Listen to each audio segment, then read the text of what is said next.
Გავარჯობოთ მეგობრებო, ჩვენ დღეს ვართ კომპანია Agrofors-ის აგროსკოლაში, სადაც ჩვენ განვიხილავთ ჩითილების მოყვანას, გრუნტის მომზადებას და მათი გამოყვებას სხვადასხვა ეტაპებზე. ჩვენ ძალიან გვინდა რომ ამ აქტიურ სეზონზე, როდესაც უკვე გაცხარებულია, ასე რომ ვთქვათ, ჩითილების დათესვა მოყვანის სეზონი, თქვენ არ დაუშვათ ის ძირეული შეცდომები, რასაც ხშირ შემთხვევაში უშვებენ ხოლმე და რის გამოც მე ღებულობენ დაზიანებულ და ცუდ ჩითილებს. ამიტომ ჩვენ ეტაპობრივად დღევანდელ ვიდეოში მოგიყვებით, როგორ მოვამზადოთ გრუნტი, როგორ დავთესოთ სწორად მასში სხვადასხვა კულტურები, როგორ მოუვაროთ სხვადასხვა ეტაპებზე ჩითილებს. ასე რომ გვიყურეთ და ჩვენ მოგიყვებით ყველაფერს.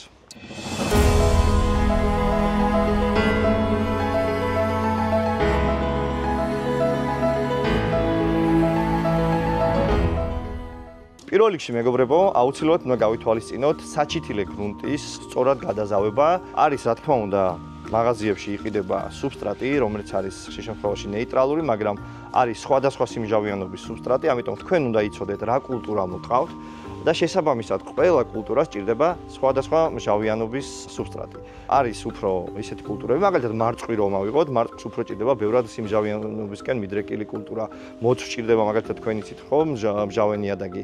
ასე რომ უნდა იცოდეთ თქვენ რა მოყავთ და შესაბამისად აარჩიოთ ჩვენი სუბსტრატი. Substrati ფაქტიურად თქვენ გაძლევთ ძირითად მასას, რაშიც უნდა გაზარდოთ თესლი, ანუ ჩითილები, მაგრამ ეს არ ნიშნავს იმას, რომ შიგნით არის ყველაფერი და თქვენ თუ უბრალოდ ჩათესავთ substratში და ყურადღებას აღარ მიაქცევთ, აღარ მოულით, აღარ გამოყვებავთ, თქვენ მიიღებთ კარგ ჩითილს. რაღაც შეიძლება კიტრის შემთხვევაში მოასწროთ და რაღაც მიიღოთ ნორმალური ჩითილი, მაგრამ ხშირ შემთხვევაში substrati არ იძლევა ამის გარანტიას, ამიტომ ჩვენ substrati პირველ რიგში ჯობია კარგად გადავაზავოთ სხვადასხვა ნივთიერებებით, მაგალითად პერლიტით.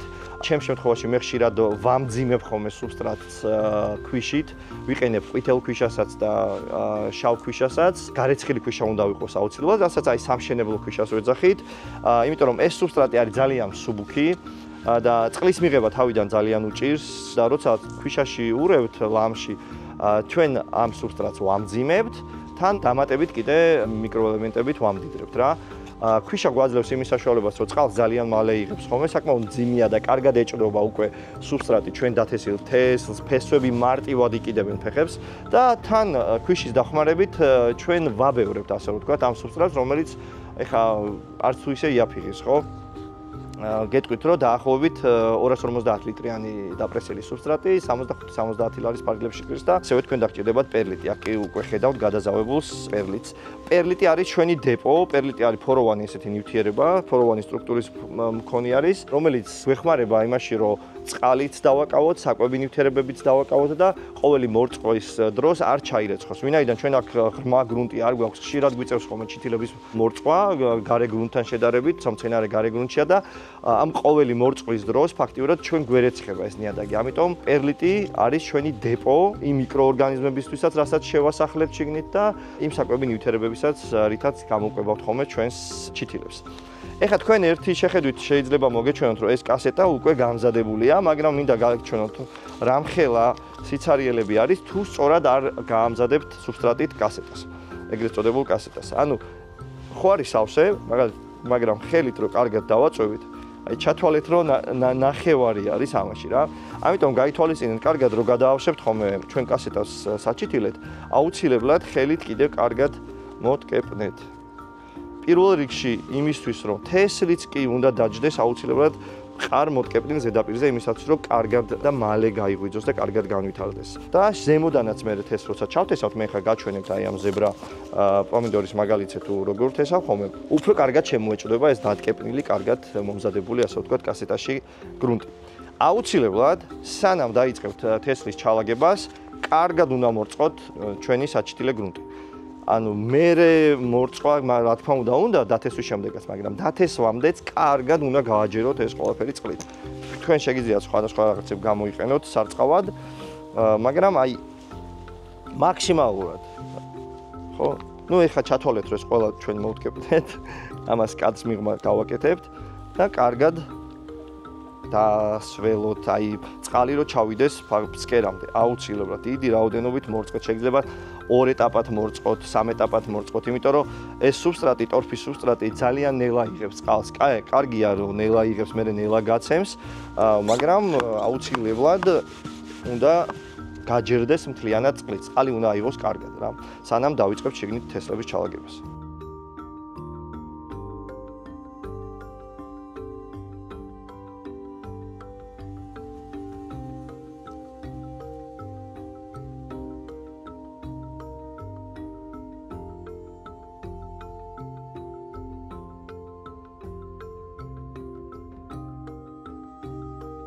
ეხლა მეგობრებო, როგორც ხედავთ, ჩვენ კარგად მოვწყებთ ჩვენი კასეტა, კარგად მოვტკეპნე და მივიღეთ ესეთი ჩაღრმავება.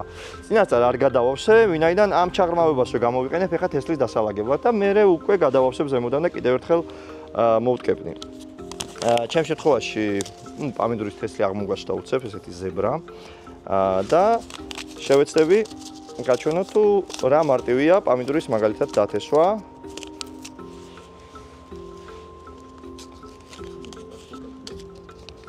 აი ესეთი პამიდურის თესლი გვაქვს. როდესაც კომპანიაში და წარმოებაში ხართ დარწმუნებული, არ არის აუცილებელი ორ-ორი ჩათესოთ. თუ თესლი ძალიან ბევრი გაქვთ და თქვენი აღებულია და არ ხართ შეზღუდული, მაშინ კი ბატონო შეგიძლიათ ორ-ორი თესლი დაალაგოთ, მაგრამ როცა იცით რომ კარგი კომპანიაა, კარგი აღმოცენების უნარი აქვს თესლს, მაშინ შეგიძლიათ უკვე თითო-თითო გამოიყენოთ რა. საბოლოო ჯამში ჩვენ პამიდურის თესლი მაგალითად უნდა გამოგვივიდეს დათესილი 9 სანტიმეტრის სიღრმეზე. ყველა კულტურას თავისი სიღრმე აქვს. აუცილებლად ეგ უნდა გაითვალისწინოთ. ყაბახს თესავ ხოლმე 2 სანტიმეტრის სიღრმეზე დაახლოებით. მარწყვის თესლს მაგალითად პირდაპირ ზემოდან ვაბნევ და საერთოდ არ ვაღრმავებ ნიადაგში. ასე რომ იმის დამიხედვით თუ რა კულტურას თესავთ, უნდა იცოდეთ თესლის ჩაფლობის სიღრმე. და ისევ ბევრს გონია რომ რაც უფრო სუბუქ ესეთ ჰაეროვან ნიადაგში თესავს თესლს და ესე სუბუქად წააყრის მიწას, უფრო მალე ამოვა და უფრო კარგი იქნება. არავითარ შემთხვევაში კარგად უნდა მოწკეპნოთ და მერე დაალაგოთ თესლი. ზედ და როდესაც თესლს დავალაგებთ, აუცილებლად უნდა კარგად მოვტკეპნოთ ისევ ზემოდან მიწით და კარგად მოვწყოთ. ეხლა თესლის დამუშავებასთან დაკავშირებით აუცილებლად წამოვა შეკითხვები.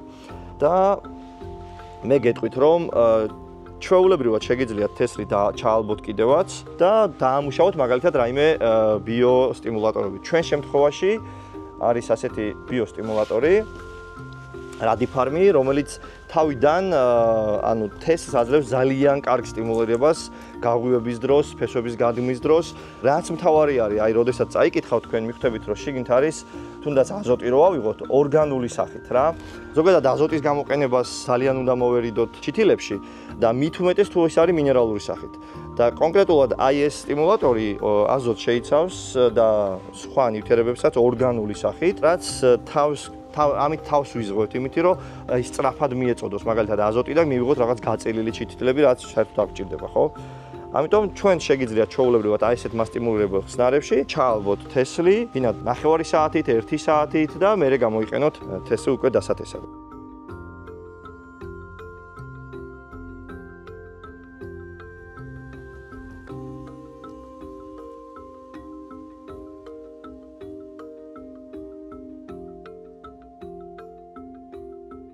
всё, მეგობრებო, თესლი დაალაგებულია უკვე და ჩვენ შეგვიძლია ავიღოთ იგივე სუბსტრატი და ეს ჩვენი კასეტა კარგად გადავავსოთ, კარგად მოვტკეპნოთ.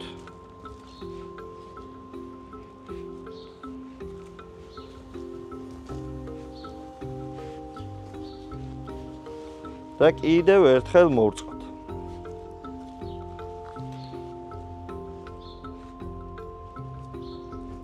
მარტივი მოძრაობებით, ასე რომ ვთქვათ, თესლი დავტოვეთ საჭირო სიღრმეზე და ძალიან მალეც გადავავსეთ ჩვენი კასეტა.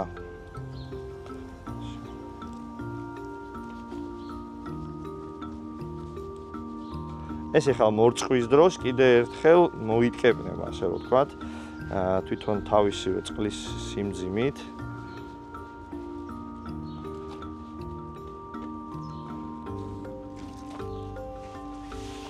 ეხლა ამ ეტაპზე მეგობრებო, ჩვენ ვწავთ და ძალიან აუცილებელიც არის, საჭირო მომენტია, რომ თქვენ უკვე დათესილი თესლი მორწყათ ისეთი პრეპარატით, ანუ წყალში გაურიოთ ისეთი პრეპარატი, რომელიც დაიცავს თესლს სოკოვანი დაავადებებისგან, დაიცავს ფესვს და ჩვენ მოგცემს პროფილაქტიკას ფესვის დაავადებების. კონკრეტულად აგროფორსის შემთხვევაში თქვენ შეიძლება გამოიყენოთ იდაი კობრე, რომელიც არა მარტო ადგილობრივად იცავს მცენარეს, არამედ მცენარეშიც შედის და უკვე მიზანმიმართულად სადაც საჭიროა იქ მუშაობს. თქვენ რა თქმა უნდა შეგიძლიათ გამოიყენოთ სხვა დამცავი საშუალებებიც, მაგრამ აუცილებელი არის მეგობრებო, იმიტომ რომ კი სუბსტრატი სუფთაა, შეიძლება პერლიტიც სუფთაა, მაგრამ არავინ არ არის მაინც დაზღვეული იმისგან, რომ თესლს შეიძლება გამოყვეს რაიმე ფესვის დაავადებები და ამ საშუალებებით თქვენ თავიდანვე პირველ ეტაპზევე, როდესაც თესლი იწყებს გაღვივებას და აღმოცენებას, თქვენ შეიძლება დაიცვათ მცენარე. ფაქტიურად გამოდის, რომ პირველი პრეპარატის გამოყენება გამოგვდის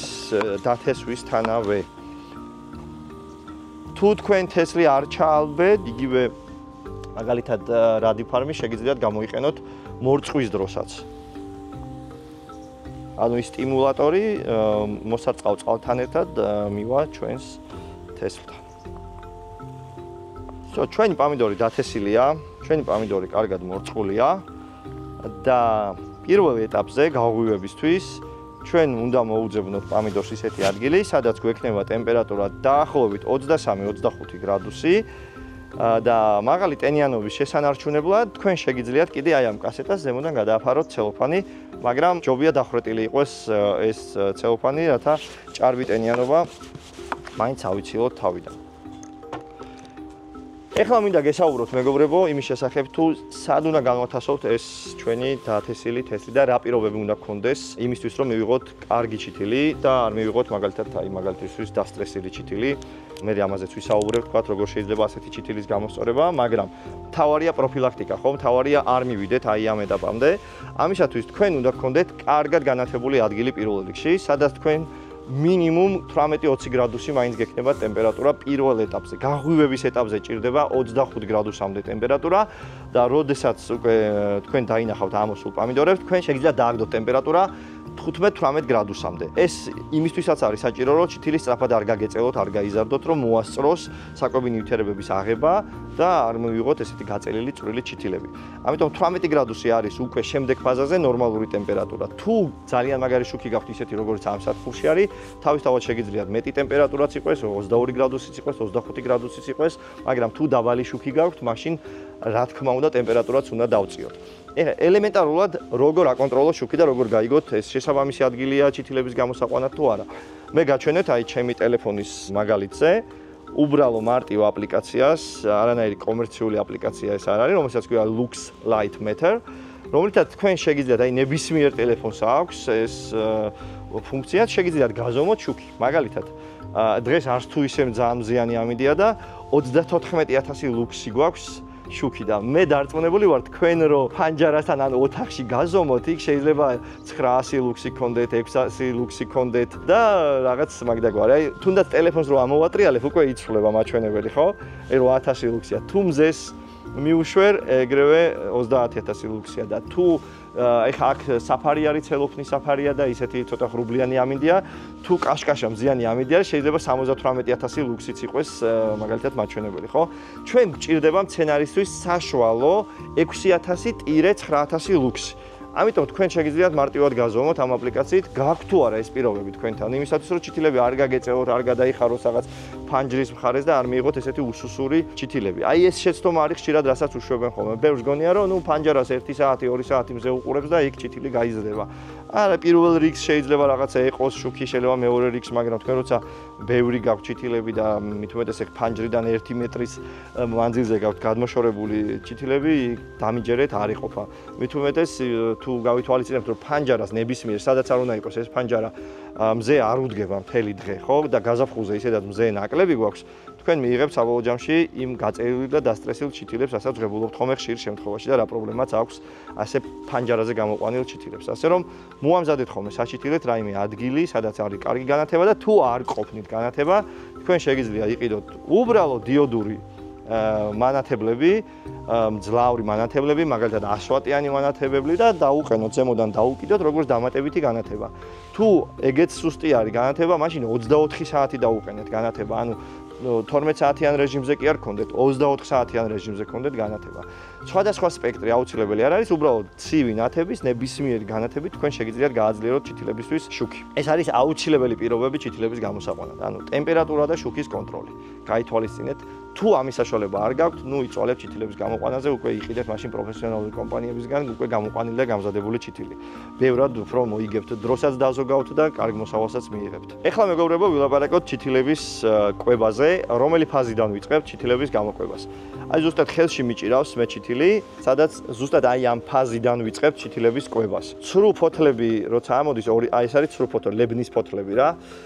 ჯერ მაგ პერიოდში სანამ მხოლოდ ლებნის ფოთლები არის, მცენარეს არ ვეხებით, მხოლოდ ვრწყავთ, ან შეგვიძლია სტიმულატორები გაურიოთ სარწყავში, როგორც უკვე ვახსენეთ და მეც არაფერს არ ვუკეთებთ. აი როგორც კი უკვე გამოჩნდება ნამდვილი ფოთლები, აი ჩვენ ამ ჩითილის მაგალითზე ორი ნამდვილი ფოთოლი გვაქვს და იქ მოდის უკვე კიდე მესამე, უკვე შეგვიძლია გამოვიყენოთ კვება. კვებას რაც შეეხება, უკვე ვახსენე, რომ აზოტოვანი კვებას ძალიან მოუფრთხილით და შეგიძლიათ აბსოლუტურად საერთოდ გამორიცხოთ ამ ეტაპზე აზოტოვანი კვება.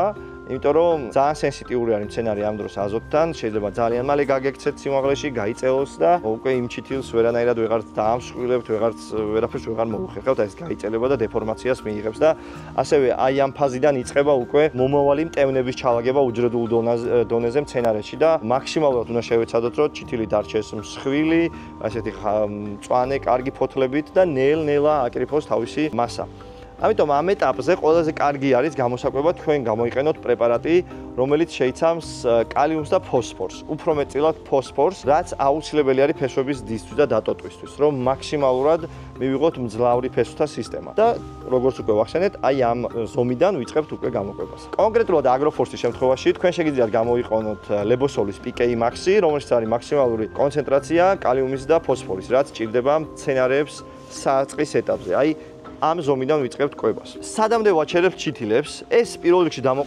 დამოკიდებულია თქვენს კასეტებზე. უკვე ეს კონკრეტული ჩითილი უკვე გადასაპიკირებელია რა.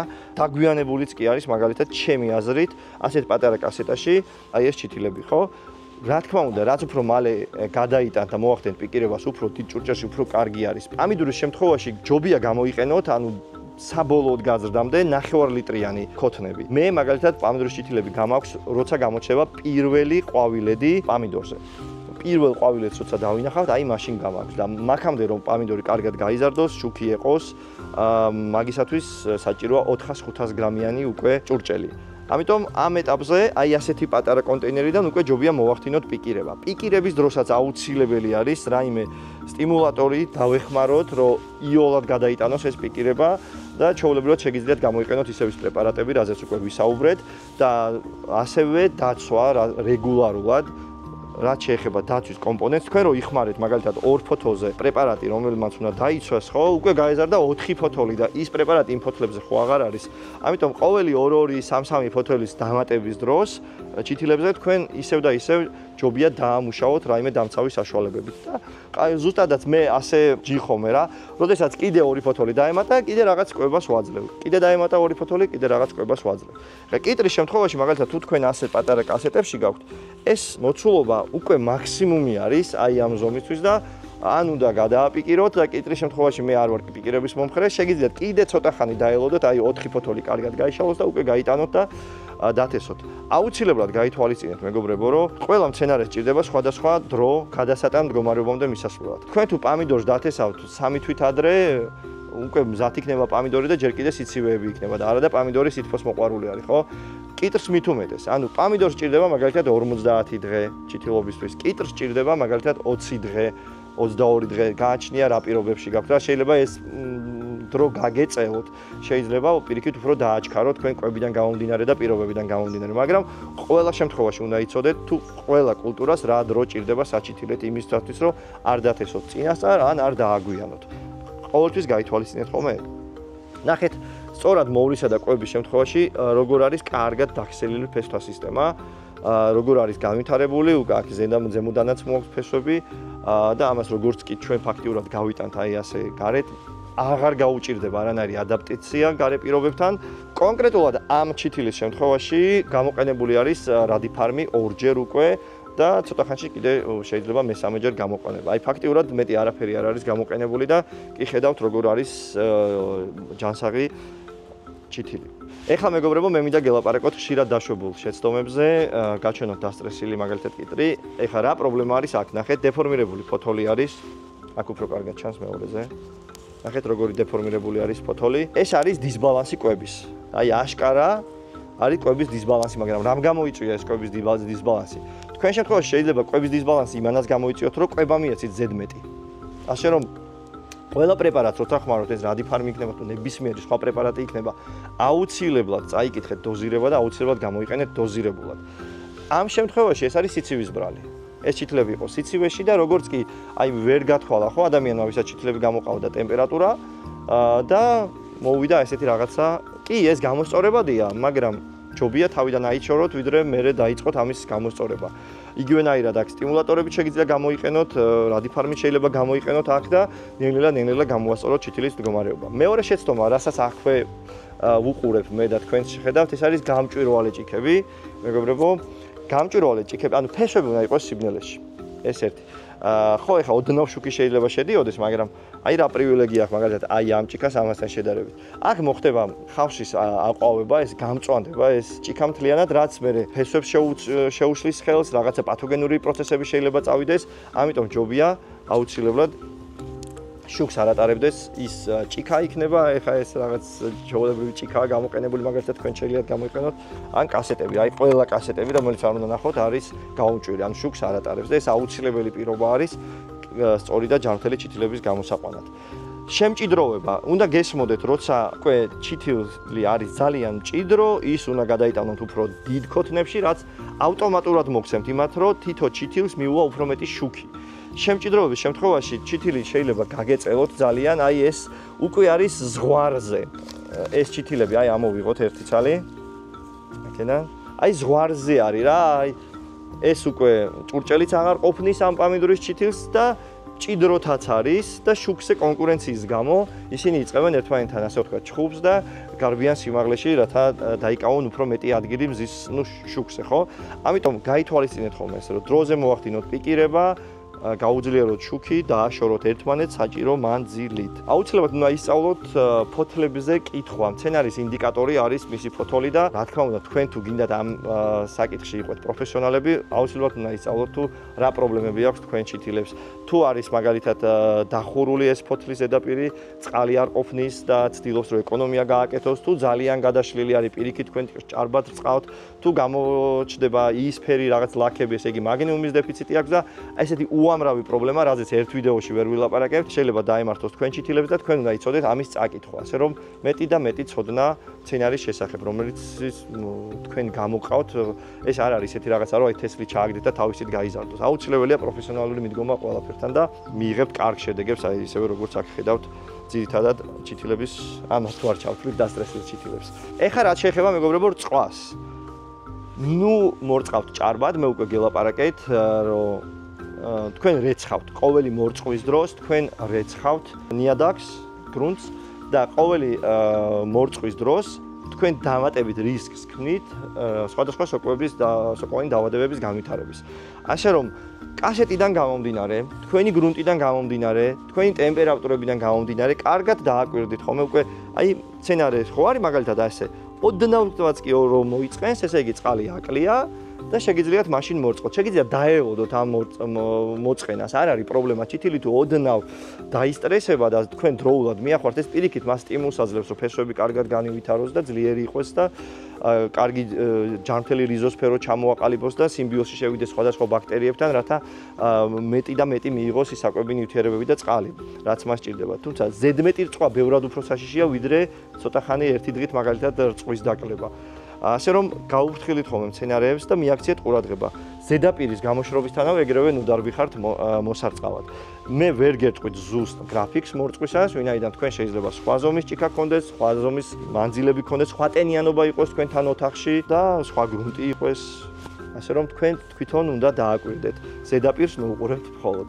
ეს არის ჩემი რჩევა მეგობრებო. მეგობრებო, სულ ეს იყო, რისი თქმაც მინდოდა. მადლობა კომპანია Agroforce, რომ ასეთ საინტერესო ვიდეოებს ამზადებს და თქვენ გეხმარებათ ამ ყველაფრის გაზრდა მოყვანაში. წარმატებულ სეზონს გისურვებთ, გამოიწერეთ, უყურეთ, განვითარდით, იმიტომ რომ ყველაზე ძვირფასი რაც კი შეიძლება შეიძინოთ ამ ცხოვრებაში ეს არის ცოდნა და რისი მწვავე დეფიციტიც გვაქვს ქვეყანაში. წარმატებებს გისურვებთ და ნახვამდის.